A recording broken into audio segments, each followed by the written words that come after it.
পরম করুণাময় আল্লাহর নামে শুরু করছি। বিসমিল্লাহির রহমানির রহিম। আসসালামু আলাইকুম।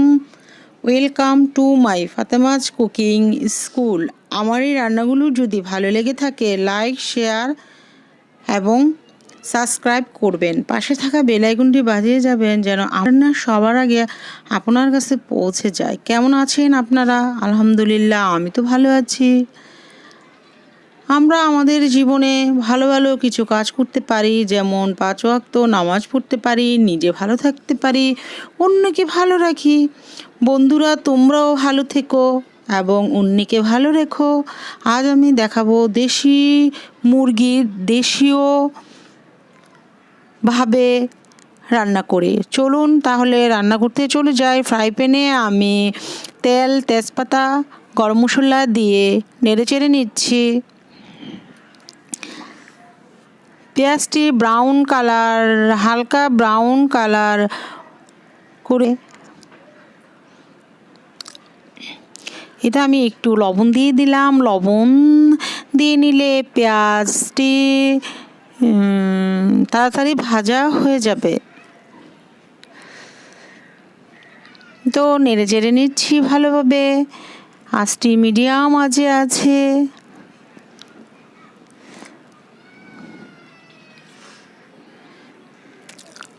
আমার এই রান্নাগুলো যদি ভালো লেগে থাকে লাইক, শেয়ার এবং সাবস্ক্রাইব করবেন। পাশে থাকা বেল আইকনটি বাজিয়ে যাবেন যেন আমার রান্না আপনার কাছে সবার আগে চলে যায়, যেন আমি রান্না দেওয়ার সাথে সাথেই আপনার কাছে চলে যায়।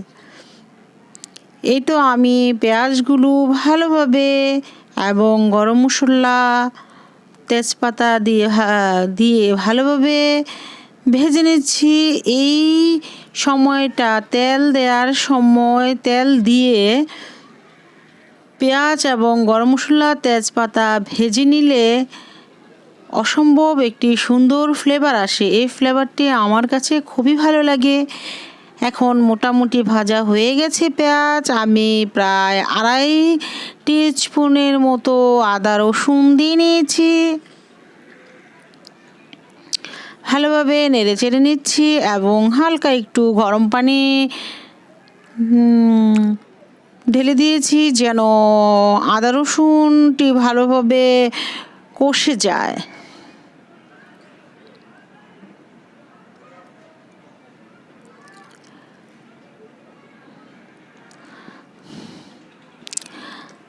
এই তো নেড়ে চেড়ে নিচ্ছি। আদা রসুন দেওয়ার পরে খুবই ভালোভাবে নেড়ে চেড়ে নিতে হবে। এখন আমি বাকি মশলাগুলো দিয়ে নেব। এখানে আমি হলুদ গুঁড়ো, ধনিয়ার গুঁড়ো এবং সেই সাথে মরিচের গুঁড়ো দিয়ে নিচ্ছি। আমরা তো সবাই জানি কি মশলা লাগে, তবুও বলে দিচ্ছি। এই তো মশলাগুলো দিয়ে আমি আবারও ভালোভাবে কষিয়ে নিচ্ছি। আমি একটি টিপস আপনাদের দিয়ে দিচ্ছি। আমি সবসময় গরম পানি অপর চুলায়, যে চুলায় রান্না করি অপর চুলায় গরম পানি বসিয়ে রাখি। এখন তো শীত, 24 ঘন্টায় আমি গরম পানি বসিয়ে রাখবো। শেষ হবে আবার বসাবো, শেষ হবে আবার বসিয়ে ফেলি। মানে গরম পানি দিয়ে আমি সব কিছু করি। তাছাড়া গরম পানি দিয়ে সব কিছু রান্না করলেও ঝটপট করে রান্নাঘর থেকে বের হয়ে যাওয়া যায়। ঝটপট করে চটপট করে রান্না করে আমি বের হয়ে যাই। কাজ নিয়ে আমার বসে থাকা, আমার আস্তে আস্তে কাজ করা ভালো লাগে না, তাই আমি চটপট রান্না করে ঝটপট বের হয়ে চলে আসি। এতে আমি মাংসগুলো দিয়ে নিয়েছি। এখানে আমার একটি দেশি মুরগি আছে। আমরা মানুষও খুব একটা বেশি নয়, মাত্র 3 জন। একটি মুরগি যথেষ্ট একদিনের জন্য। এতে আমি মুরগিটি ভালোভাবে নেড়ে চেড়ে নিচ্ছি। মুরগিটি ভালোভাবে কষাতে হবে। কষানোটাই কিন্তু আসল। কষানো যদি ভালো করে না কষানো হয় তাহলে কিন্তু সেই মুরগি বা মাংস যেটাই বলেন খেতে কিন্তু স্বাদ হবে না। আমি আবারও কিছু পেঁয়াজ দিয়ে নিলাম। এটা আমার অভ্যাস, একবার পেঁয়াজ দিলে মনে হয় হয়নি, আবার দিয়ে নেই। এই তো আমার মুরগিটি কষানো হয়ে গেছে, তেল উপরে উঠেছে। তেল উপরে উঠে চলে আসলেই বুঝতে হবে যে মাংস কষানো হয়ে গেছে। এখন আমি পানি দিয়ে নেব। এই তো আমি ফুটন্ত পানি দিয়ে নেব। কিছুক্ষণের মধ্যেই বলক চলে আসবে, 1 মিনিটও লাগবে না, বলক চলে আসবে। তাহলে দ্রুত গরম পানি দিয়ে রান্না করে চলে আসলে সমস্যা কি? তাড়াতাড়ি যদি বের হয়ে চলে আসতে পারি, রান্নাঘর আর বাথরুম এই দুটি জায়গায় খুব বেশি থাকতে হয় না, থাকলে ভালো লাগে না।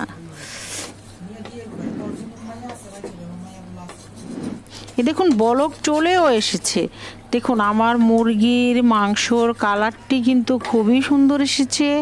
তাছাড়া আমি গ্রামে যে মামি, খালা, চাচি, দাদি, ফুফু এরা যেভাবে শুধু আদা রসুন, হলুদ মরিচ, ধনিয়া দিয়ে যে সুস্বাদু মুরগি রান্না করতো, খেতেও খুব মজা লাগতো। লার্কির চুলায় রান্না করে খুবই ভালো লাগে আমার কাছে। কিন্তু আমি তো আর ঢাকায় লার্কির চুলা পাবো না, কিন্তু দেশীয় পদ্ধতিতে যে রান্নাটা সেটা তো আমি করতে পারি অবশ্যই। তাই গ্যাসের চুলায় আমি দেশীয় পদ্ধতিতে মুরগির মাংসটা আমি রান্না করলাম। আমি আরও একটু পানি দিয়ে নিয়েছি মাংসটা যাতে ভালোভাবে সিদ্ধ হয়ে যায়। এই তো আমি এখন ঢেকে দিয়েছি। আমি মাংস আমার প্রায় হয়ে গেছে। আমার মাংসর ঝোল একেবারেই শুকিয়ে গেছে এবং এটা উঠিয়ে ঢেকে দিলে আরও মাংসর ঝোলটি আঠালো হয়ে যাবে। অতএব মাংসটি রান্না খুবই মজা এবং সুস্বাদু হয়েছে।